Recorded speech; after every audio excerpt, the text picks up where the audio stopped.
नमस्कार सकलकेई सबार प्रथमे जानाई काली पुजोर अनेक अनेक शुभेच्छा। आमार चैनेले आमी खूब एकटा बेशी लंग ब्लग आपलोड करी ना, किन्तु এবছর काली पुजोय कि मने हलो जे एकटू लंग ब्लग आपलोड करे देखी आपनादेर केमन लागे सेटा आपनारा अवश्यई जानाबेन। पुरो भिडियोटा स्किप ना करे एकटू देखार चेष्टा करबेन, आशा करी भालो लागबे। तो सन्ध्येबेलाय आमी मा दुजोन मिलेई आमादेर बाड़ीटाके मोमबाती दिए साजिए तुलेछिलाम। तो केमन लागছে अवश्यई सेटा जानाबेन। আর সবথেকে বড় কথা আমি ভেবেছিলাম এই ভিডিওটা আমি ভয়েস দিয়েই করব, মানে রিয়েল ভয়েসটা দিয়ে, বাট সত্যি বলতে লং ব্লগ করতে আমি অতটা স্বাচ্ছন্দ্য বোধ করি না, সেই জন্য আমি পরে ভয়েস ওভারই দিচ্ছি। আশা করি আপনাদের ভালো লাগবে।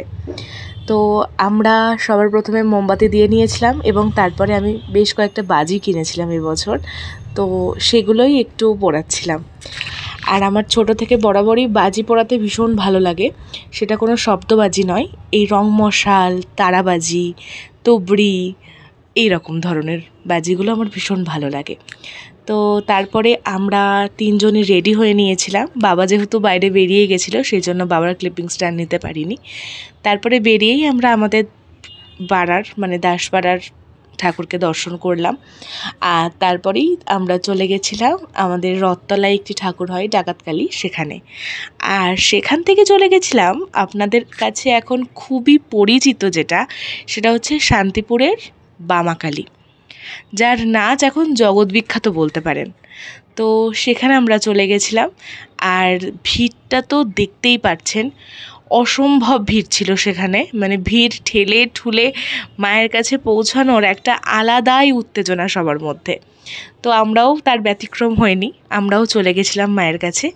আর সত্যি মায়ের কাছে এই যে প্রদীপের আলো বা আগুন, মানে শুধু আগুনের যে আলোটা, তাতেই যে মা এতটা আলোকিত হন তা সত্যি একদম চোখের শান্তি দেয় যেন। চারিদিকে এত বৈদ্যুতিক আলোর মধ্যে ওই আলোটা যেন চোখের শান্তি দেয়। তারপর ওখান থেকে আমরা চলে গেছিলাম আমাদের এখানে ঘরচাঁদুনি সেখানে। আর সেখানে গিয়েও আমরা মাকে দর্শন করলাম। তারপরে ওখান থেকে আমরা চলে গেছিলাম আমাদের শান্তিপুরের শ্রী শ্রী সিদ্ধেশ্বরী মাতার কাছে। আর তারপরে ওখান থেকে এলাম আমরা রথতলায়। আর সেখান থেকে আমরা সোজা চলে গেছিলাম আমাদের বাড়ির পুজোতে। তো আমাদের বাড়ির এই পুজোটিও অনেক বছরেরই, ঠিক কত বছরের আমি সেটা বলতে পারবো না, কিন্তু বেশ অনেক বছর ধরেই পূজিত হয়ে আসছেন। আর তারপরে যাওয়ার পরেই সকলে বলছিল যে খেয়ে নিতে, তো সেই জন্য আমরা খেতেও বসে পড়েছিলাম। আর অনেকটা রাতও হয়ে গেছিলো, সেই জন্য খেয়ে দিয়ে নিয়ে আমরা বসেছিলাম। তো সবাই মিলে ফ্যামিলির সবাই একসাথে হলে যা হয় আর কি, গল্প গুজব, তার সাথে পুজো দেখা, সব কিছুই চলছিল। আর কালী পুজোর এই একটা রাত শান্তিপুরবাসীর কাছে যে কি, সেটা শান্তিপুরবাসী ছাড়া আর কেউ বলতে পারবে কি না সন্দেহ আছে আমার। তো যাই হোক, আমরা সকলে মিলে গল্প করছিলাম। আর এটা আমার পিসিমণি, ঠাম্মা, আমার মা, তো আমার ফ্যামিলি মেম্বাররাই সকলে রয়েছে।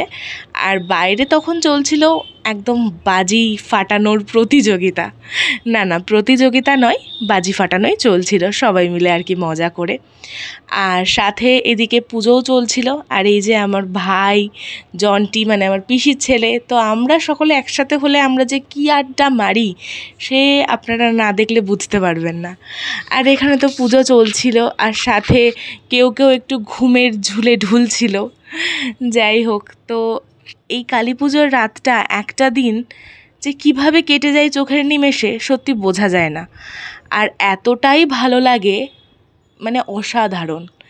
তো যাই হোক, তারপরে আমরা একটু বেরিয়েছিলাম আমাদের ধারে কাছে কয়েকটা ঠাকুর দেখতে।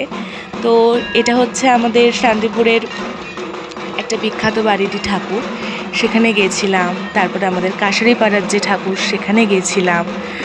আর শান্তিপুরের আরেকটাও বিখ্যাত ঠাকুর হচ্ছে শ্রী শ্রী সাধনা কালী মাতা, তো সেখানেও গেছিলাম। আর শান্তিপুরের একটা ঐতিহ্য যেটা আমার মনে হয় যে বেশিরভাগটাই ডাকাতকালী হয়। আর এই ডাকাতকালীর মানে মুখের দিকে তাকালে মানে তাকানো যায় না আর কি, এতটাই ভয়ঙ্কর সেই রূপ। এতটাই তেজি মা। তো ভালোও লাগে আবার ভয়ও লাগে একটু বলতে পারেন। তো যাই হোক, তারপরে আমরা বাড়ি চলে এসেছিলাম, আর বাড়ি এসে দেখলাম তখন আরতি হচ্ছে। আমরা সকলে মিলে বসে সেই আরতিটি দেখছিলাম, আর গল্পগুজব তো চলছিলই। সত্যি কথা বলতে এই কালী পুজোর দিনটার জন্য না আমরা অপেক্ষা করে থাকি।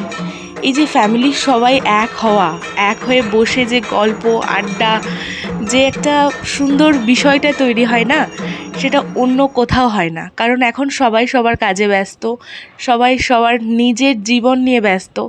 তো এরকম কোনো একটা অকেশান ছাড়া সবার তো এক হওয়া হয় না। তো সেই কারণেই এটা আমার ভীষণ ভালো লাগে।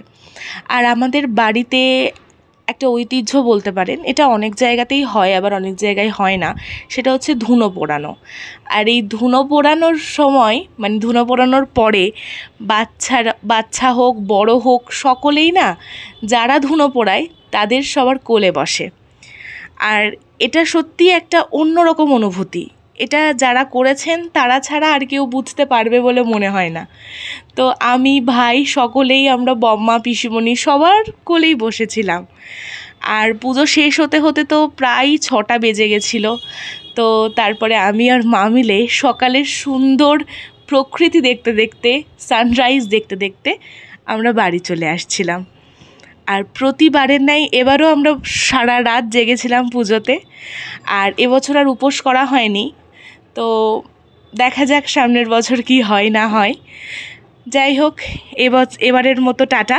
কেমন লাগলো অবশ্যই জানাবেন। নমস্কার।